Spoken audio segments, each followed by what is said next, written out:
Hi മക്കളെ, എല്ലാവർക്കും ബിനൂസ് ട്യൂട്ടോറിയൽസിന്റെ പുതിയൊരു ക്ലാസ്സിലേക്ക് സ്വാഗതം. ഇന്നത്തെ ക്ലാസ്സിൽ നമ്മൾ ഡിസ്കസ് ചെയ്യുന്നത് +2 കമ്പ്യൂട്ടർ സയൻസ് അതുപോലെ തന്നെ കമ്പ്യൂട്ടർ ആപ്ലിക്കേഷൻ സ്റ്റുഡൻസിന് വേണ്ടിയിട്ടുള്ള പ്രാക്ടിക്കൽ എക്സാമിനേഷന് വരാവുന്ന ചോദ്യമാണ്. ഓൾറെഡി പ്രാക്ടിക്കൽ എക്സാമിന് വേണ്ടിയിട്ടുള്ള ചോദ്യങ്ങൾ നമ്മൾ കഴിഞ്ഞ ക്ലാസ്സുകളായിട്ട് ഡിസ്കസ് ചെയ്തു.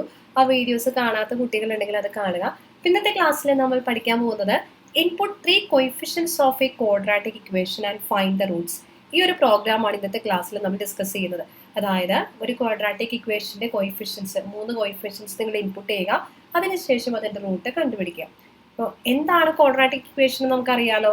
ax² + bx + c = 0 എന്ന രൂപത്തിലുള്ളതാണ് നമ്മുടെ ക്വാഡ്രാറ്റിക് ഇക്വേഷൻ. ഇനി ഇതിന്റെ റൂട്ട് നമ്മൾ എങ്ങനെയാണ് കണ്ടുപിടിക്കുന്നത്? x = -b ± √b² - 4ac / 2a. അതായത് രണ്ട് റൂട്ടാണ് ക്വാഡ്രാറ്റിക് ഇക്വേഷൻ വരുന്നത്. x = -b + √b² - 4ac / 2aയും x = -b - √b² - 4ac / 2a. നിങ്ങൾ ഓൾറെഡി നിങ്ങളുടെ കമ്പ്യൂട്ടർ ലാബിൽ ചെയ്തിട്ടുണ്ടാവും. ഇങ്ങനെയുള്ള ചോദ്യങ്ങൾ വരുമ്പോൾ നിങ്ങൾ ഒരിക്കലും അത് കാണാതെ പഠിക്കേണ്ട ആവശ്യമില്ല. ലോജിക്ക് മനസ്സിലാക്കുക, പിന്നീട് തനിയെ പേപ്പറിൽ എങ്ങനെയാണ് ആ പ്രോഗ്രാം ചെയ്യേണ്ടതെന്ന് എഴുതി നോക്കുക, എന്നിട്ട് പ്രോഗ്രാം ചെയ്യുക. അപ്പോൾ നിങ്ങൾക്ക് തെറ്റത്തില്ല. നിങ്ങൾക്കറിയാം നമ്മുടെ പ്രാക്ടിക്കൽ എക്സാമിന് 40 മാർക്കാണ് ഉള്ളത്. അപ്പോൾ നിങ്ങൾ ശ്രദ്ധിച്ചു കഴിഞ്ഞാൽ ഈ 40 മാർക്ക് നിങ്ങൾക്ക് വാങ്ങും. അപ്പോൾ നന്നായിട്ട് തന്നെ പ്രാക്ടിക്കൽ എക്സാമിന് നിങ്ങൾ പ്രിപ്പയർ ചെയ്യുക. ഇനി നമുക്ക് ഈ പ്രോഗ്രാമിന്റെ സോഴ്സ് കോഡ് നോക്കാം. ഇതാണ് ഈ പ്രോഗ്രാമിന്റെ സോഴ്സ് കോഡ്. ആദ്യം തന്നെ നമ്മൾ ഹെഡർ ഫയൽസ് ചെയ്യുന്നു. #include IOStream, അതിനുശേഷം #include CMath. ഇവിടെ എന്തിനാ CMath എന്ന് പറയുന്ന ഒരു ഫംഗ്ഷൻ ഉപയോഗിച്ചത്? നമുക്കറിയാം, നമുക്കിവിടെ സ്ക്വയർ റൂട്ട് കാണണം അല്ലേ. √b² - 4ac. അപ്പോൾ അത് കാണുന്നതിന് വേണ്ടി CMath എന്നൊരു ഫംഗ്ഷൻ നമ്മൾ ഉപയോഗിക്കുന്നു. Using name space std semicolon. ഇത്രയും കാര്യങ്ങൾ ക്ലിയർ ആയല്ലോ. അതിനുശേഷം നമ്മൾ മെയിൻ ഫംഗ്ഷൻ സ്റ്റാർട്ട് ചെയ്യുകയാണ്. ഇന്റ് മെയിൻ ബ്രാക്കറ്റ് ഓപ്പൺ ചെയ്തു. അതിനുശേഷം നമുക്കിവിടെ ആവശ്യമായ വേരിയബിൾസ് എന്താണോ അതെല്ലാം ഡിക്ലെയർ ചെയ്യുക. Float a, b, c. അതായത് 3 കോഎഫിഷ്യൻസ് ആണ് നമ്മൾ ഇൻപുട്ട് ചെയ്യുന്നത്. അപ്പം അതിനു വേണ്ടി a, b, c എന്ന് പറയുന്ന 3 വേരിയബിൾസ് ഡിക്ലെയർ ചെയ്തു.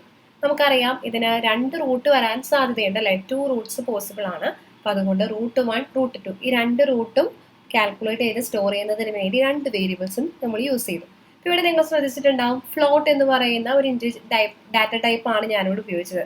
ഡിവിഷനൊക്കെ നടത്തുമ്പോൾ ഫ്ലോട്ടിംഗ് പോയിന്റ് വാല്യൂസ് വരാമല്ലോ. അപ്പോൾ അതുകൊണ്ടാണ് ഫ്ലോട്ട് എന്ന് പറയുന്നത് ഉപയോഗിച്ചത്. ഇനി നിങ്ങളുടെ റെക്കോർഡ്സിൽ ഇൻഡ് ഉപയോഗിച്ചിട്ടാണ് നിങ്ങൾ ചെയ്തിട്ടുണ്ടെങ്കിൽ അതേ രീതിയിൽ തന്നെ നിങ്ങൾക്ക് ഫോളോ ചെയ്യാം. ഓക്കെ. ഇപ്പോൾ ഫ്ലോട്ട് a, b, c √1, √2. അപ്പോൾ നമ്മുടെ കോഎഫിഷ്യൻസും ക്വാഡ്രാറ്റിക് ഇക്വേഷന്റെ കോഎഫിഷ്യൻസും അതുപോലെ തന്നെ റൂട്ടും എല്ലാം നമ്മളിവിടെ ഡിക്ലെയർ ചെയ്തു. അതിനുശേഷം നമുക്ക് ഈ കോഎഫിഷ്യൻസ് കമ്പ്യൂട്ടറിൽ നിന്ന് റീഡ് ചെയ്യണം, വാല്യൂസ് നമുക്ക് എടുക്കണം. അതിന് വേണ്ടി ആദ്യം തന്നെ സ്ക്രീനിൽ cout enter the coefficient ABC എന്ന് ഡിസ്പ്ലേ ചെയ്തു വരുന്നതിന് വേണ്ടി cout ഔട്ട്പുട്ട് ഓപ്പറേറ്റർ ഡബിൾ കോട്ട്സിനകത്തായിട്ട് ഇങ്ങനെ എഴുതുക, ദെൻ സെമിക്കോളൻ. അതിനുശേഷം നമുക്ക് എന്താ ചെയ്യേണ്ടത്? വാല്യൂസ് ഇൻപുട്ട് ചെയ്യണം. അതിനുവേണ്ടി cin ഇൻപുട്ട് ഓപ്പറേറ്റർ ABC ഈ 3 വേരിയബിൾസ് നമ്മൾ ഇൻപുട്ട് ചെയ്തു. ഇനി നമുക്ക് അടുത്ത പരിപാടി എന്ന് പറയുന്നത് ഡിസ്ക്രിമിനന്റ് കാൽക്കുലേറ്റ് ചെയ്യണം അല്ലേ. അതായത് b² - 4ac വാല്യൂ ആണ് ഡിസ്ക്രിമിനന്റ് എന്ന് പറയുന്നത്. അപ്പം അതിനുവേണ്ടി ഫ്ലോട്ട് ഡിസ്ക്രിമിനന്റ് എന്ന് പറയുന്ന ഒരു വേരിയബിൾ കൂടി നമ്മൾ ഡിക്ലെയർ ചെയ്തു. ഈ ഡിക്ലറേഷൻ വേണമെങ്കിൽ നിങ്ങൾക്ക് ഇവിടെ തന്നെ നടത്താം. Float a, b, c √1, √2 discriminant എന്ന് ഫുൾ എഴുതണമെന്നില്ല, വേണമെങ്കിൽ d എന്ന് ഷോർട്ടായിട്ട് എഴുതാം. ഈ പ്രോഗ്രാം കുറച്ചുകൂടി ക്ലിയർ ആയിട്ട് നിങ്ങൾക്ക് മനസ്സിലാകുന്നതിന് വേണ്ടിയാണ് ഡിസ്ക്രിമിനന്റ് എന്ന് ഫുൾ ആയിട്ട് തന്നെ എഴുതിയത്. മനസ്സിലായല്ലോ. അപ്പോൾ ഡിസ്ക്രിമിനന്റ് നമ്മളിവിടെ കാൽക്കുലേറ്റ് ചെയ്യുകയാണ്. b² എന്ന് പറയുന്നത് എന്താ? b × b. അപ്പം അതിന് വേണ്ടിയിട്ടാണ് ബ്രാക്കറ്റിനകത്തായിട്ട് b × b എഴുതുക. -4ac. 4ac എന്ന് പറയുന്നത് എന്താ? 4 × a × c. ഇത് കാൽക്കുലേറ്റ് ചെയ്യുക, സെമിക്കോളൻ. ഓരോ സ്റ്റേറ്റ്മെന്റ് കഴിയുമ്പോഴും സെമിക്കോളൻ ഇടാൻ മറക്കരുത്.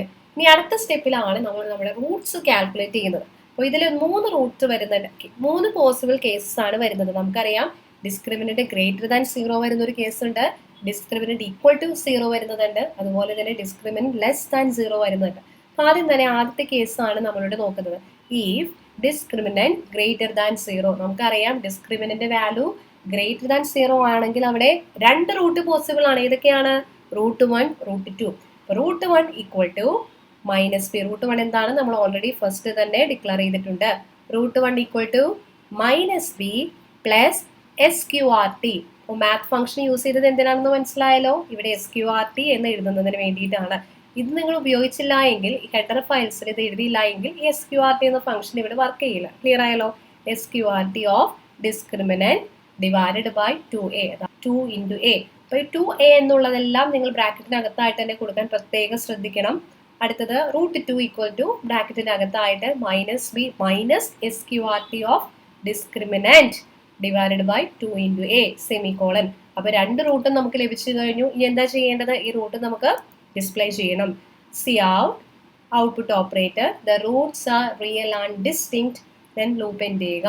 അതിനുശേഷം √1ഉം √2ഉം ഡിസ്പ്ലേ ചെയ്യുകയാണ്. Cout √1 equal to √1 √2 equal to √2. അപ്പോൾ ഇവിടെ ശ്രദ്ധിക്കേണ്ടത് നമുക്കറിയാം ഡബിൾ കോട്ട്സിനകത്തായിട്ട് എഴുതുന്ന വാല്യൂ എന്താണോ അത് അങ്ങനെ തന്നെ നമ്മുടെ സ്ക്രീനിലേക്ക് ഡിസ്പ്ലേ ചെയ്തു വരുന്നു. ഇവിടെ ഡബിൾ കോട്ട്സിനകത്ത് √1 ഈക്വൽ ടു ഈ √1 എന്നുള്ള പറയുന്ന ഈ വേരിയബിളും നിങ്ങൾ ഡബിൾ കോട്ട്സിനകത്താണ് എഴുതിയിരുന്നതെങ്കിലോ √1 ഈക്വൽ ടു ഈ √1 എന്ന് തന്നെയാണ് ഡിസ്പ്ലേ ചെയ്ത് വരാം. അപ്പൊ ഇവിടെ നമുക്ക് വേണ്ടത് √1 എന്ന് പറയുന്ന വേരിയബിളിന്റെ വാല്യൂ ആണ് വേണ്ടത്. അപ്പൊ അതിന് വേണ്ടിയിട്ടാണ് Cout √1 ഈക്വൽ ടു ആ വാല്യൂ എവിടെയാണോ സ്റ്റോർ ചെയ്തത് ആ വാല്യൂവിന്റെ ആ വേരിയബിൾ നെയിം ആണ് ഇവിടെ കൊടുക്കുന്നത്. √1 എന്ന് പറയുന്ന വേരിയബിളിലാണ് √1ന്റെ വാല്യൂ ഉണ്ടാവുക. അതുപോലെ √2 എന്ന് പറയുന്ന വേരിയബിളിലാണ് √2ന്റെ വാല്യൂ ഉണ്ടാവുക. അടുത്തത് else if discriminant equal to 0. Discriminant equal to 0 ആകുമ്പോൾ എന്താണ് സംഭവിക്കുന്നത്? നമുക്കറിയാം ഇവിടെ x equal to -b plus or minus √b² - 4ac divided by 2a എന്നാണ്. അപ്പൊ ഇവിടെ ഇത് ഈക്വൽ ടു 0 ആകുമ്പോൾ ഈ ഒരു പോർഷൻ എന്തായാലും വരത്തില്ലല്ലോ. നമുക്ക് ആകെ കാൽക്കുലേറ്റ് ചെയ്യേണ്ടത് എന്താ? -b ഡിവൈഡഡ് ബൈ 2a മാത്രമാണ് വരുന്നത്. കാരണം ഈ പോർഷൻ 0 ആയാൽ പോയി. അതാണ് ചെയ്യേണ്ടത്. √1 equal to -b divided by 2a. Then Cout output operator the roots are real and equal. Cout root equal to √1. √1 അവിടെ പ്രിന്റ് ചെയ്തു. ഇതും ക്ലിയർ ആയല്ലോ. ഇനി അടുത്ത എൽസിൽ എന്താ ചെയ്യേണ്ടത്? ഇപ്പോൾ ഈക്വൽ ടു 0 ആണ്, 0 അല്ല, അല്ലെങ്കിൽ ഗ്രേറ്റർ ദാൻ 0 അല്ലെങ്കിൽ അവിടെ നമുക്ക് ലഭിക്കുന്നത് കോംപ്ലക്സ് ആൻഡ് ഇമാജിനറി റൂട്ട് ആയിരിക്കും. Cout the roots are complex and imaginary. അപ്പോൾ എങ്ങനെയാണ് ക്വാഡ്രാറ്റിക് ഇക്വേഷന്റെ പ്രോഗ്രാം വർക്ക് ചെയ്യുന്നതെന്ന് മനസ്സിലായെന്ന് വിശ്വസിക്കുന്നു. അപ്പോൾ ഇവിടെ ക്വാഡ്രാറ്റിക് ഇക്വേഷൻ ഇവിടെ നമ്മൾ കോംപ്ലക്സ് ഇമാജിനറി റൂട്ട്സ് ഒന്നും പ്രിന്റ് ചെയ്യുന്നില്ല. ഇനി പ്രിന്റ് ചെയ്യാനുണ്ടെങ്കിലും എളുപ്പമാണ് അല്ലേ? i, j എന്ന് പറയുന്ന വേരിയബിൾസ് കൂടി ആഡ് ചെയ്തത് പ്രിന്റ് ചെയ്താൽ മതി. ആ ഒരു പോർഷൻ കൂടി നിങ്ങൾക്ക് വേണമെന്നുണ്ടെങ്കിൽ നിങ്ങൾ താഴെ കമന്റ് ചെയ്യുക. ഇനി നമുക്ക് ഈ പ്രോഗ്രാം എന്തായാലും റൺ ചെയ്ത് നോക്കാം. അതിനുവേണ്ടി നമ്മൾ ആദ്യം തന്നെ പ്രോഗ്രാം ഇവിടെ ടൈപ്പ് ചെയ്യുക. അപ്പോൾ നമ്മുടെ പ്രോഗ്രാം നമ്മൾ ടൈപ്പ് ചെയ്തു. അതിനുശേഷം റൺ ചെയ്യുക. റൺ ചെയ്യുമ്പോൾ ഔട്ട്പുട്ട് ലഭിക്കുന്നത് എന്താ? Enter the coefficients a, b, c. ഇവിടെ നമ്മൾ 1 -3 2 എന്ന് പറയുന്ന കോയിഫിഷ്യൻസ് കൊടുത്തു. അപ്പോൾ നമുക്ക് കിട്ടുന്ന ഔട്ട്പുട്ട് എന്താ? Roots are real and distinct. ഇനി നമുക്കൊന്നുകൂടി അടുത്തൊരു കേസ് കൂടി നമുക്ക് റൺ ചെയ്ത് നോക്കാം. സ്പേസ് 2, 3. അപ്പോൾ നമുക്ക് കിട്ടുന്ന എന്താ? Roots are complex and imaginary. അടുത്തൊരു കേസ് കൂടി നമുക്ക് റൺ ചെയ്ത് നോക്കാം. Enter the coefficients 1 2 1. The roots are real and equal. Root equal to -1. അപ്പം ഇവിടെ നമ്മൾ 3 ഓപ്ഷൻസ് പ്രിന്റ് ചെയ്തു. Greater than discriminant value greater than 0 വരുന്നത്, ഈക്വൽ ടു 0 വരുന്നത്, ലെസ് ദാൻ 0 വരുന്നത്. നിങ്ങൾക്ക് മനസ്സിലായെന്ന് വിശ്വസിക്കുന്നു. ക്ലാസ് ഇഷ്ടപ്പെട്ടാൽ തീർച്ചയായിട്ടും ലൈക്ക് ചെയ്യുക, നിങ്ങളുടെ ഫ്രണ്ട്സിന് ഷെയർ ചെയ്യുക.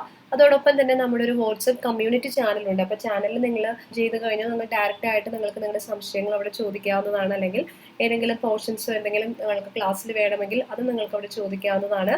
അപ്പോൾ ചാനൽ സബ്സ്ക്രൈബ് ചെയ്യാത്ത കൂട്ടുകാരുണ്ടെങ്കിൽ തീർച്ചയായിട്ടും സബ്സ്ക്രൈബ് ചെയ്യണേ. താങ്ക്